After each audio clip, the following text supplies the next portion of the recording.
everybody, welcome to today's story time. We are reading the book A Locket of Love, which is the second book in the Universal series, and we are on chapter 5, Words and Wishes. "When are you going to stop telling those stupid stories?" a harsh voice said from the doorway. Nanaro and Molly looked across the room to see Molly's mum standing leaning against the doorway. "I told you to let her sleep. She is supposed to be sick," she said with venom. "You know full well these are not stupid stories. They are wisdoms and truths that have been passed from generations to generation for years. Do you not remember this story?" Nana O said passively. "I do, and I also remember for years believing that this rubbish, and it did jack buggery for my life," Molly's mum shouted. She took a deep breath in, fueling the fire raging in her stomach. "I will ban Molly from coming here if you keep filling her head with these fairy tales saying that wishes come true," she yelled. Now, Nanaro said, sitting still and silent, allowing Molly's mum's outrage to pass through her. "Do you not remember that little green book you kept?" Nanaro said, getting up from her chair and making her way over to the bookcase in the corner of the room. Molly's mum's face turned to thunder. "I threw that away," she said through gritted teeth. "Oh, I know you did, love, and I brought it back again," Nanaro said blissfully. "Ah, here we go," she said, lifting a small green tatty book off the shelf. As she shuffled back in her chair, plonking herself in it, and opened up the book. "Don't you dare think about reading one word from that book." Molly's mum marched over as she went to snatch the book out of Nanaro's hand. Nanaro lifted it just out of reach from her grasp. "I may be old, darling, but I'm not dead yet," Nanaro said, and tucked the book under her bum. "Why are you so childish?" Molly's mum screamed. She turned to Molly. "We're going," Molly's mum said as she glared at her. "I'm not going," Molly replied meekly as she pulled the blanket from her shoulders more tightly. "This isn't up for discussion, young lady," Molly's mum said as she stormed out into the hallway to get her things. Molly looked across at Nana O for help. "You can collect her in the morning. She'll be fine staying here for a night with me. Anyway, she is already dressed in her pyjamas," Nana O said. Even though her voice hadn't got any louder, there was a strength in her words, an undertone that meant this wasn't up for discussion either. Molly's mum made her way to the door and, looking at both of them sitting by the fire, spun around and slammed the front door behind her as she went. Molly and Nana O continued to sit in silence as they heard the car gears grind and the car roar at speed down the lane. The atmosphere returned to its usual peaceful state. Molly let out a sigh. "I hate it so much when she gets angry." "Well, I'm sure your mum isn't the only angry person you're going to meet in your life," Nanaro began. "How do you handle it so well? It's like I was watching you dissolve away her anger," Molly said, staring intently at Nanaro. "You turn into the essence of the wind. You can't push on the wind, no matter how much you try, by kicking and screaming," Nanaro said graciously. "Don't be daft, Nanaro. You can't turn yourself into the wind," Molly said, smiling. She thought that her Nanaro really had gone crazy. "Yes, you can, but first you need to know what anger is." She reached under her bum to retrieve the green book as it started to indent in her bottom. "Imagine every feeling we have is like a glass of water. When you feel the happy feelings, the glass fills up with more water. When you feel the sad feelings, the glass empties. Now, sometimes it's important to empty your glass because of certain experiences. For this purpose, we will say that a fly lands in your water and you need to empty the glass to get rid of the fly before it starts to disintegrate and make the water toxic, which then causes you to get ill. But then you have to fill up your glass again with water through the happy feelings. But with anger, it's like someone taking the water in your glass and tipping it into theirs. This may be because they are unable to fill their own glass, so they go around taking other people's water," Nanaro said, giving Molly a sideways glance to see if she was still following. "So how is it that Mum didn't stick around when she was shouting at you? Mum and Dad's arguments sometimes last for hours," Molly said as she shivered at the memories. That's because when they are arguing, they keep stealing each other's water to fill their own empty glasses and don't want to be the one left with an empty glass. Nanaro continued. I guess that makes sense, Molly thought, as she felt a part of her understand that it rang some truth. So how do you stop people from stealing the water from your glass? Molly asked. Well, there are 3 ways. The first, you already know. Turn into the essence of the wind. Don't join in. Let the words flow through you and out the other side. Second, share your water if you have continuous flow filling up your cup by looking around you and finding things you love. Most of all, you can say thank you for having different things in your life. That's the simplest.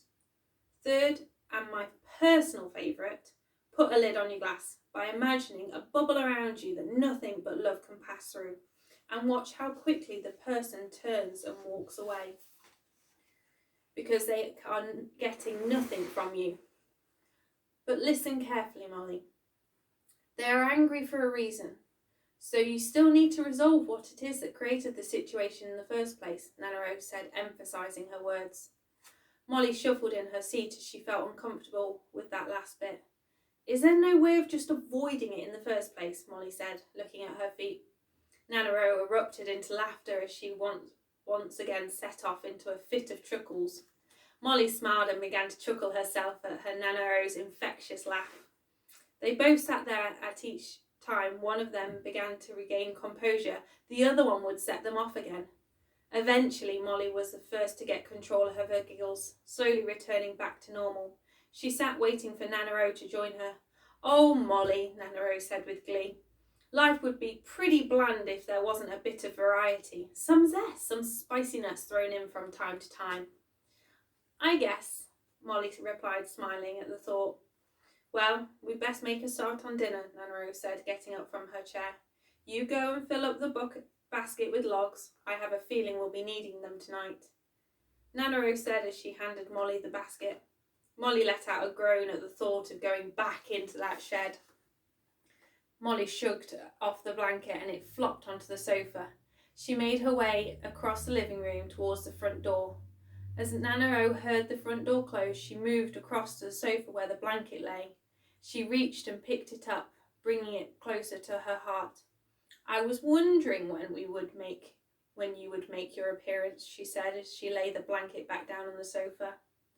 Nanaro took hold of the sofa arm as she shuffled across the living room and headed into the kitchen where Molly's mum had left out a pot of stew and some potatoes for dinner. Nanaro took the potatoes to the sink where she proceeded to fill the pan with water. She stared out of the kitchen window watching Molly dragging the basket of logs across the ground, having to keep stopping at the logs as the logs tumbled off the top of the basket. She listened as she heard Molly grunt and groan as she brought the basket through the front door and into the living room, letting out a large sigh when she had reached the fire. Molly meandered into the kitchen, pulled out one of the kitchen chairs and sat at the table. Nanaro lifted the pot of peeled and chopped potatoes, put them on the cooker and turned on the hob. What's for dinner? Molly asked, staring at the large pot of potatoes. Stew, Nanaro said, pulling out a chair to join Molly at the table. They sat in silence as Nanaro watched Molly's questions begin to build and brew inside of her. I just don't get how a locket can change a person's life so dramatically, Molly said, placing her elbows on the table. You need to listen more and assume less. It is not the locket that changed Jacob's life. It's what the locket helped him to remember, Nanaro said before swivelling in her seat to turn the hob down as the potatoes began to boil. Molly began to twiddle her fingers. Go on, Nanaro encouraged. I just can't see what the locket helped him to remember, that's all, she mumbled quietly, feeling embarrassed. The answer lies in the locket, Nanaro said, becoming serious. Since the last time you saw me, has anything different happened or has anything begun to change? Well, I guess the whole school closing thing and wishing not to be seen and when I was in bed and as well as coming to see you. Okay, maybe there have been a lot of different things happening, but I don't see how that has anything to do with the story, Molly said, becoming frustrated. Look back over the day and instead of seeing what was different, Did anything feel different? Nanaro prompted. I guess I felt safe when I was staring up at the stars, like I'd stepped into another world. I felt so much love from Dylan and Layla for listening to me. And when I had that daydream, I felt a funny feeling in my gut, like it was... Molly stopped as the whole day began to look so different in a way she had never seen before. Nanaro leant forward on the table as she watched Molly rub her head as she tried to understand it all. Nanaro got up from the table to empty the water from the pan and mash the potatoes, whilst the stew warmed up. Molly decided to distract herself from her thoughts as she started to set the table. That's what most people do when they discover a new truth, Nanaro said with her back to Molly. Molly stopped what she was doing. What do you mean? We need to set the table as dinner is nearly ready, she proclaimed. People do that too, Nanaro chuckled. Molly slammed down the mats and sat back down. Fine, I won't lay the table, she announced, crossing her arms across her chest. Nanaro brought across Molly's dinner plate, placed it in front of her, and slid a knife and fork next to it. She then went to fetch her own plate. Molly thought through gritted teeth. I was only trying to help. I'm not mad at you for setting the table. You're right, it did need setting. It was more about the true reason behind why you were setting it in the first place, Nanaro said, just before she took a large forkful of potato. And how'd you do that? Molly asked, picking up her fork as her stomach rumbled at the smell of food. Nanaro smiled as she took another mouthful of potato and raised her eyebrows in response. Molly let out a moan and began to eat. Sometimes it was like deciphering cryptic code with her, Nanaro.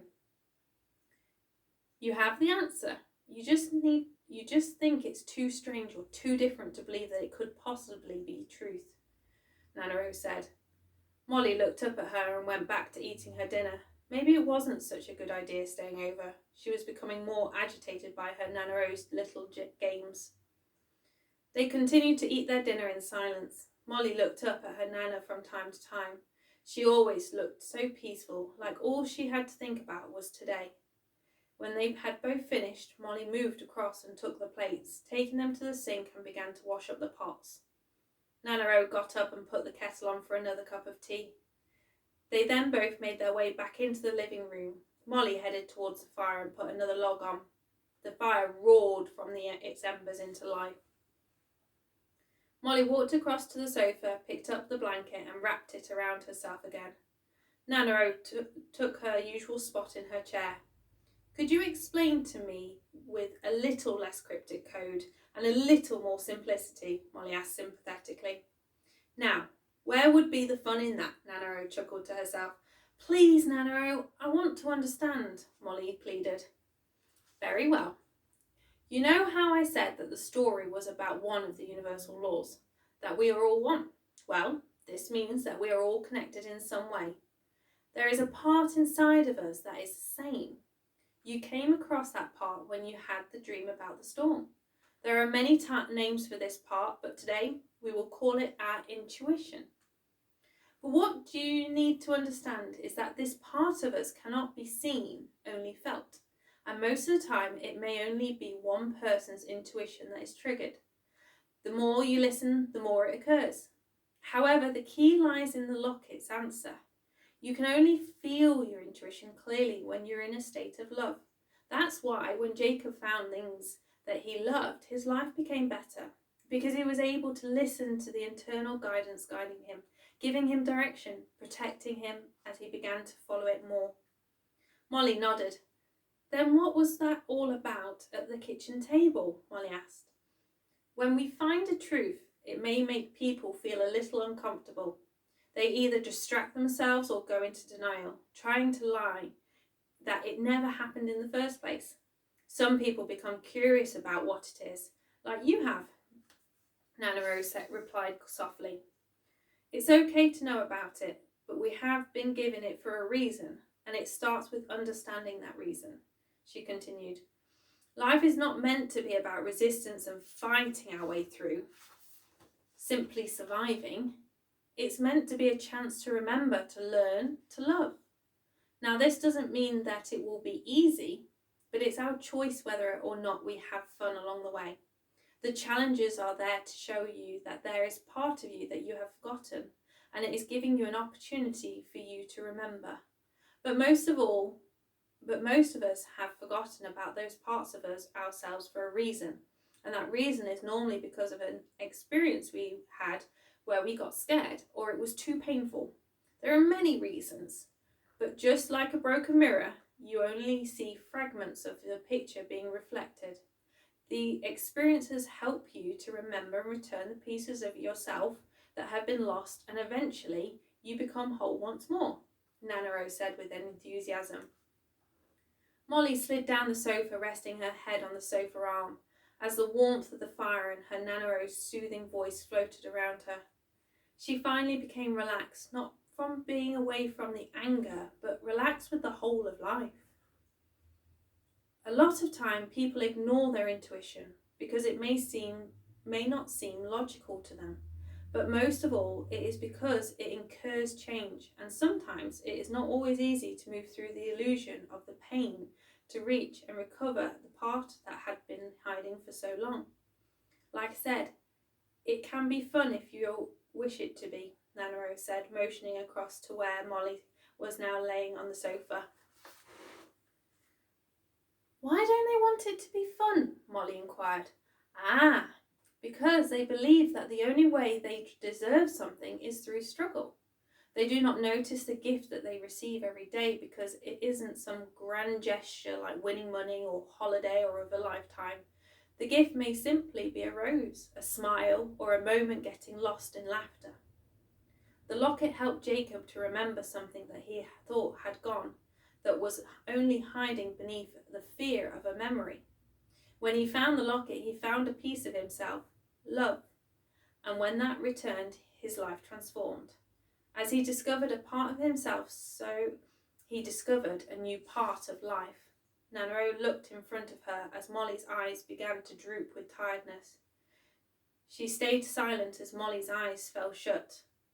Nanaro got up and placed the blanket so it covered Molly's body and put another log on the fire.